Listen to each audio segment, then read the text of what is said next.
Dear friends, welcome to Greece. I wish you every success at your annual conference. You've titled it Uncovering the EU Structural Weaknesses Through the Greek Crisis. Green entrepreneurship is the European answer.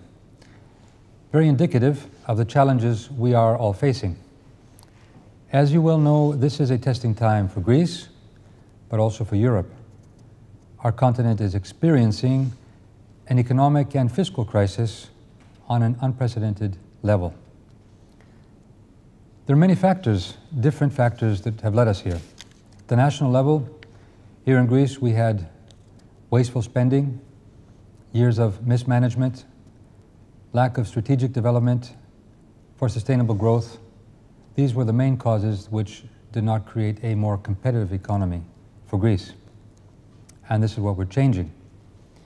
But at the European level too, we have new challenges. We have left the European integration project half finished. We need more Europe. We failed to take collective, decisive action to correct the systemic weaknesses in the global financial markets, global financial system. And this is where we as Europeans should play our part in the G20. And we allowed profiteering, but lack of transparency also in the financial system to undermine foundations of the real economy and to threaten prosperity of ordinary working people all throughout Europe.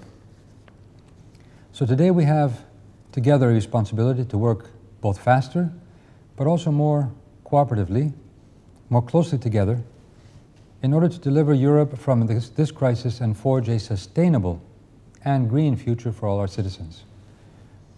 To achieve this, we must do much on the front of safeguarding both our national economies and, of course, Europe from the fiscal risks, but at the same time, we must create long-term solutions to problems, such as high youth unemployment, lack of opportunities, deep social injustices, the integration of migrants, and, of course, making our economies more competitive.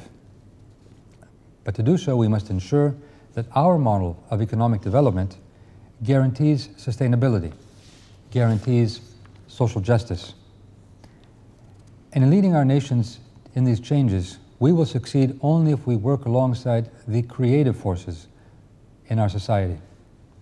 We must work together with active citizens who are developing alternative solutions to secure their future, citizens who are rightly demanding their share of wealth and participation, citizens who are accelerating the shift to a sustainable and green, more socially just economy through their initiatives, their creativity, their innovations.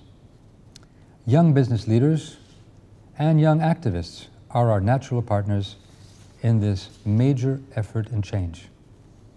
That is why I strongly support your efforts to make young businesses more export-oriented, your efforts to cooperate amongst yourselves, to push forward with green development, to show that young entrepreneurs can lead the way in corporate social responsibility, and to push governments all over Europe to upgrade and invest in vital social services such as education, creating equal opportunities, but also a new spirit.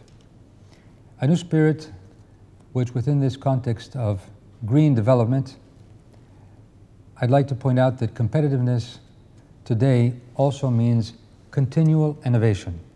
Innovation everywhere.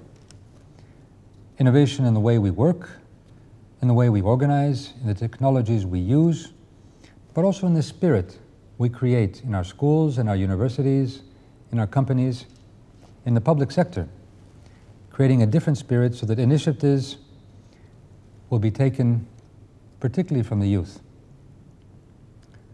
You are the natural innovators as young business people. So I would like to ask you to help us change through innovation. Change the world by innovating the world. That is what I would like to ask you to do. Work with us so that we can turn this crisis into a great opportunity for positive change. And if we work together, I'm sure we will succeed. Good luck in the workings of your conference.